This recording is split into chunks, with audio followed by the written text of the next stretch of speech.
Exar Kun's lightsaber, when he was a Jedi Knight, was created to produce a single beam of blue-white energy. As a student of Jedi Master Vodo-Siosk Baas, Kun used the weapon to become one of the galaxy's greatest lightsaber duelists. However, when he joined the dark side and became the Dark Lord of the Sith, the lightsaber was redesigned, using instructions from an ancient Sith holocron. The updated weapon was double-bladed and imbued with dark side energy. Kun used the lightsaber throughout the Great Sith War after slaying his former master. Welcome to the Kankusan Star Wars Weapons Lore Episode 2, Exar Kun's Lightsaber. When Exar Kun was a Jedi apprentice, his lightsaber had a metallic hilt and possessed a single blade emitter shroud.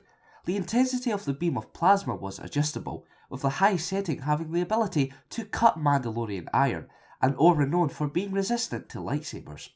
In 3996 BBY, the weapon was modified extensively.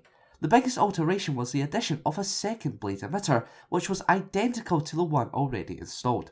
The new saber staff had a single power cell which activated both blades. However, the blades could be ignited independently from one another. The power cell was recharged by a hidden socket underneath the hand grip. Single red activation studs on each end of the hilt fed into power conduits. The hilt included panelled controls to adjust the length of the blades, which ranged from half a metre to 1.5 metres long. Opposite the dual phase control was a mechanism to manipulate the intensity of the weapon's blades. The lowest setting made the lightsaber effectively a glow rod, unable to inflict damage or deflect lightsaber attacks. However, at the highest setting, the blades became two of the most powerful in the galaxy, able to cut through virtually any substance, even weapons empowered by the Force. Because the blades were adjustable, the weapon perfectly complemented Kun, and because the lightsaber was infused with the negative energies of its creator, Exar's opponents were unsettled by its nature. Following Kun's death, Force sensitives who used the weapon became infected by the lightsaber's ever-present dark power. However, non-Force sensitives who wielded the blade felt no such connection. The saber staff's modifications complemented Kun's preferred combat form of Niman.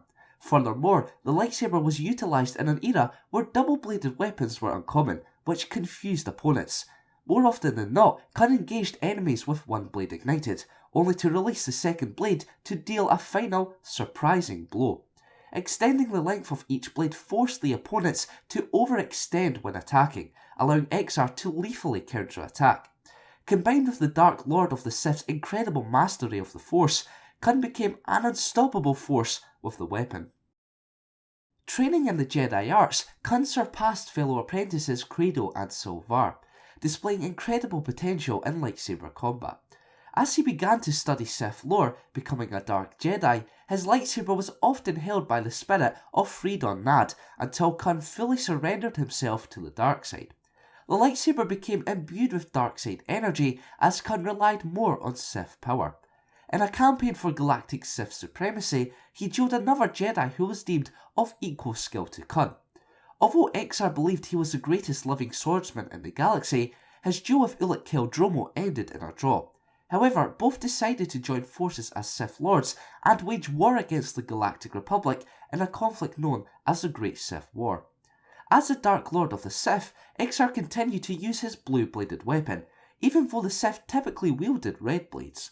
However, he later modified the weapon to conform to Sith traditions. Using the lightsaber, Kun destroyed his former master in the Grand Chamber of the Galactic Republic's Senate Hall. Later, the lightsaber was used when the Brotherhood of the Sith attacked the Jedi world of Ossus. But after a duel with Ode Benar, where Kun was forced to abandon his body, the weapon was deemed lost. Decades afterwards, the Jedi Covenant, who dedicated themselves with preventing the spread of Sith influence, became fixated with finding Exar Kun's former weapon. When the lightsaber was discovered by Celeste Morn, it was held in a safe house with many other dangerous Sith artifacts on the planet Odrin. To combat the weapon's dark side influence, it was encased in nullification resin. However, many Sith artifacts from the safe house, alongside Kun's former lightsaber, were later stolen by the Mumo brothers. Then it began quickly changing hands, eventually falling back into the possession of the Jedi Council. Though it was gone, the lightsaber was not forgotten.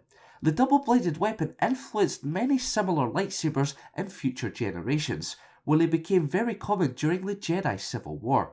Kun was even falsely credited for the saber staff's design for a time, until the truth was revealed by Jedi historian Tion Solusar.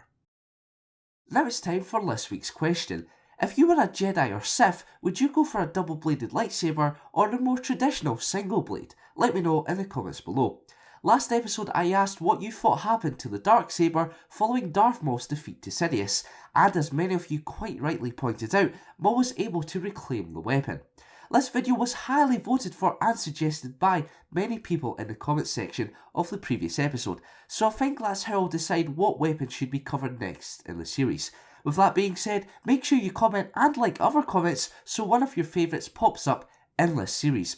Thanks for watching everyone, and for more Star Wars weapons lore, keep it locked here to the Kyrgyzstans. Ever since the very first trailer of The Force Awakens, we've been thinking, who is Rey?